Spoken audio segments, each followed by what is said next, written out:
जो 28 नॉट्स तक की तेज गति से चल सकता है। और यह मल्टी मिशन फ्रिगेट है, यानी यह एक ही समय में हवा में आने वाले खतरे, सतह पर मौजूद शत्रु और पानी के नीचे छिपे हुए सबमरीन्स तीनों के विरुद्ध यह इफेक्टिव साबित होगा।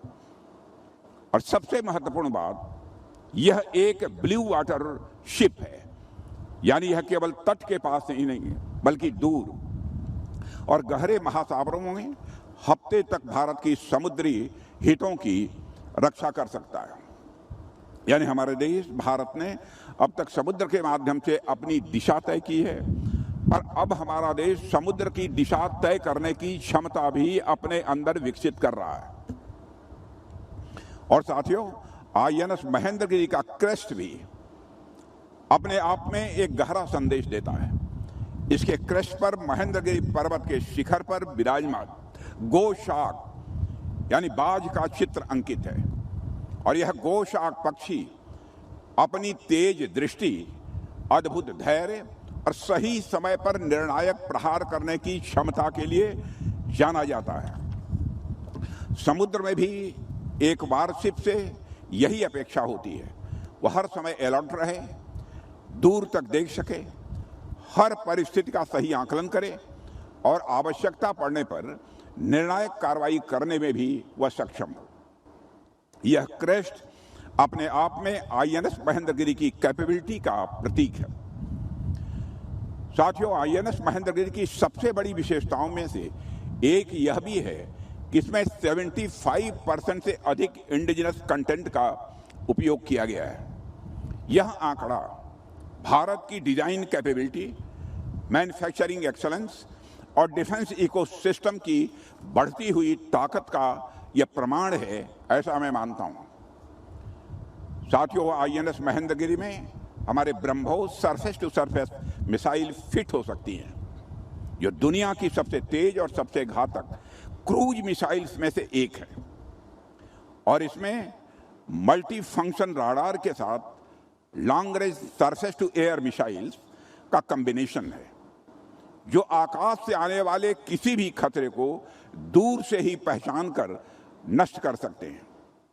और इसमें इंडिजिनस रॉकेट लॉन्चर है, टॉरपीडो लॉन्चर्स है, एक integrated anti submarine defence system है, इलेक्ट्रॉनिक वारफेयर सूट है और क्लोज इन वेपन सिस्टम भी है।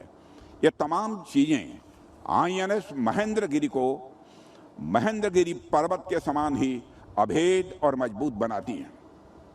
देवियों व सज्जनों, INS महेंद्रगिरी का नाम भी अपने आप में बहुत कुछ बयां करता है।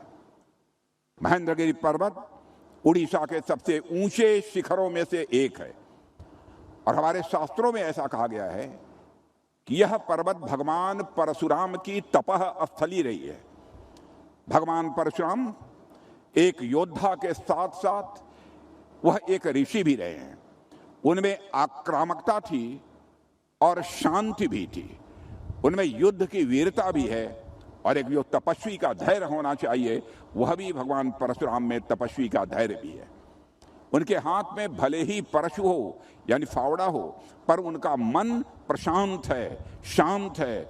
और यह जो बैलेंस है, यही हमारी आर्म्ड फोर्सेस का आदर्श है। हमारे पास शक्ति भी है, संयम भी है, हमारे पास पराक्रम भी है और विवेक भी है। INS महेंद्रगिरी इसी परशुराम भाव को समुद्र के जल पर साकार करेगी, ऐसा मेरा विश्वास है। देवियों और सज्जनों, आज पूरी दुनिया में वारफेयर का स्वरूप आप जानते हैं तेजी से बदल रहा है। हर दिन नई नई टेक्नोलॉजी सामने आ रही हैं।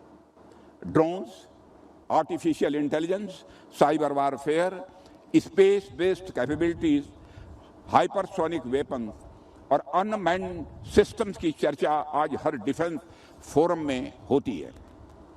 स्वाभाविक है, इन नई टेक्नोलॉजी ने युद्ध के तौर तरीकों में बहुत बड़ा परिवर्तन ला दिया है, इसे सभी स्वीकार करेंगे। उदाहरण के लिए यदि हम ड्रोन्स को ही देखें तो पिछले कुछ वर्षों में ड्रोन ने वारफेयर को एक नई दिशा दी है।